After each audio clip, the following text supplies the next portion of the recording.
اعوذ باللہ من الشیطان الرجیم بسم اللہ الرحمن الرحیم اللہم صلی علی محمد وعلی آل محمد کما صلیت علی ابراہیم وعلی آل ابراہیم انک حمید مجید اللہم بارک علی محمد وعلی آل محمد کما بارکت علی ابراہیم وعلی آل ابراہیم انک حمید مجید رب اشرح لی صدری ویسر لی امری واحلل عقدۃ من لسانی یفقہوا قولی رب زدنی علما ربنا تقبل منا انك انت السميع العليم وتوب علينا انك انت التواب الرحيم سبحان ربك رب العزة عما يصفون والسلام على المرسلين والحمد لله رب العالمين۔ پیارے بچوں، السلام علیکم ورحمۃ اللہ وبرکاتہ۔ پیارے بچوں، امید ہے کہ آپ بخیر و عافیت سے ہوں گے۔ پیارے بچوں، ہم نے آج تک اردو سبق، اردو کتاب کے 2 اسباق ہم نے آج تک مکمل کیے ہیں، جن کے سوالات بھی ہم نے کیے ہیں۔ پیارے بچوں، آپ 8ویں جماعت کی اردو کتاب اپنے سامنے رکھ کے پیج نمبر 16 پہ آ کے دھیان سے پڑھیں گے۔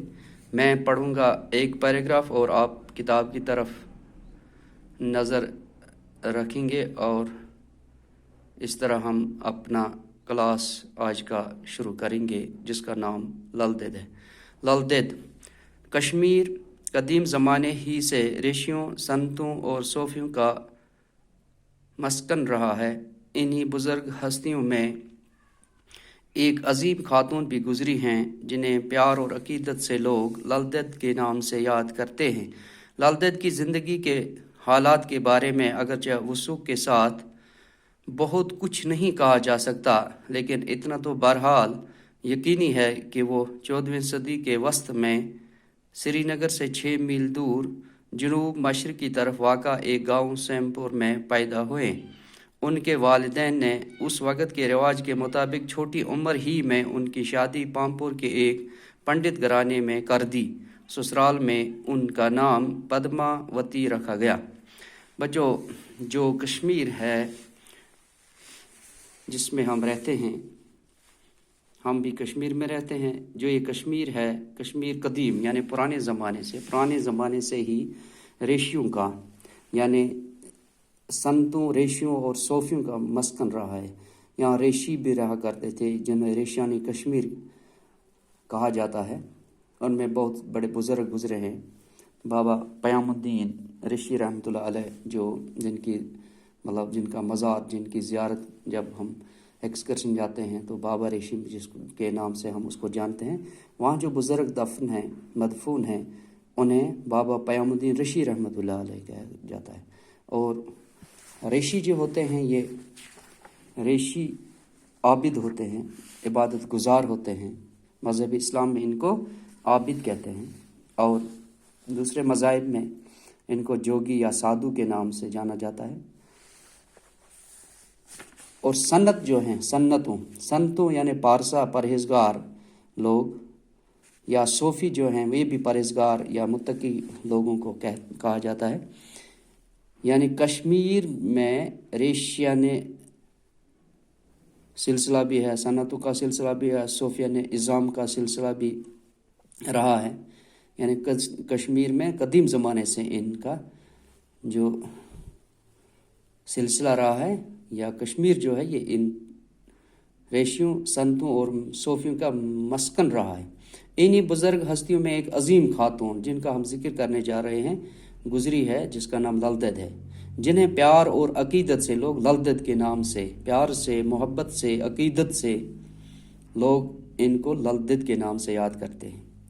للدید کی زندگی کے حالات کے بارے میں اگرچہ وثوق کے ساتھ کچھ نہیں کہا جاتا ہے، بہت کچھ نہیں کہا جاتا، کچھ کہا جاتا ہے لیکن بہت کچھ نہیں کہا جاتا۔ وثوق سے یعنی یقین دہانی سے، یقین سے، اعتماد سے اگر کچھ نہیں کہا جاتا ہے، زیادہ نہیں کہا جاتا ہے، لیکن اتنا تو بہرحال یقینی ہے کہ جو للدید تھیں وہ 14ویں صدی عیسوی کے وسط میں، یعنی مڈل میں، درمیانی حصے میں، 14ویں صدی کے وسط میں سری نگر سے دور 6 میل کی دوری پر جنوب مشرق کی طرف ایک گاؤں ہے جس کا نام سیم پور ہے، اور للدید وہاں پیدا ہوئی۔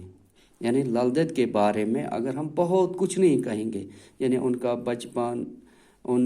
بچپن کیسے گزرا ہے، بڑے ہو کر کیسے شادی کیا، شادی میں کیا کیا کیا ہے، یہ اگر ہم وثوق سے نہیں کہہ سکتے، لیکن اتنا تو وثوق سے ہم تھوڑا بہت کہہ سکتے ہیں۔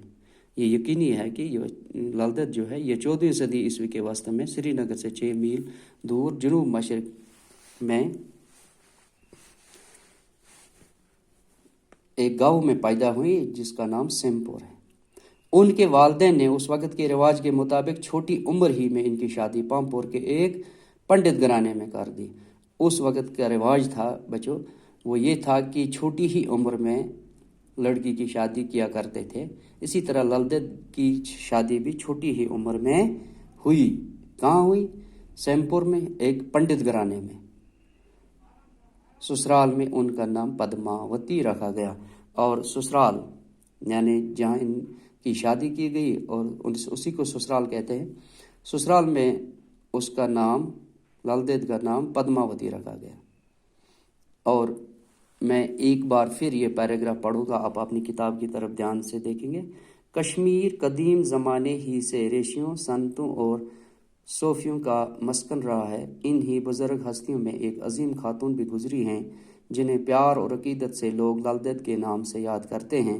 لل دید کی زندگی کے حالات کے بارے میں اگرچہ وثوق کے ساتھ بہت کچھ نہیں کہا جا سکتا، لیکن اتنا تو بہرحال یقینی ہے کہ وہ 14ویں صدی کے وسط میں سری نگر سے 6 میل دور جنوب مشرق کی طرف واقع ایک گاؤں سیمپور میں پیدا ہوئے ہیں۔ ان کے والدین نے اس وقت کے رواج کے مطابق چھوٹی عمر ہی میں ان کی شادی پامپور کے ایک پنڈت گھرانے میں کر دی۔ سسرال میں ان کا نام پدماوتی رکھا گیا۔ اس طرح بچوں آپ اس کتاب کو پڑھیں گے، دھیان سے پڑھیں گے، جتنا ہی تھوڑا ہی اگر پڑھیں گے اور یاد کرنے کی کوشش بچوں کریں گے، اور اس کا اگلا حصہ ہم کل انشاءاللہ اور پڑھیں گے۔ اس طرح آج ہم اتنا ہی پڑھیں گے، باقی السلام علیکم ورحمۃ اللہ وبرکاتہ۔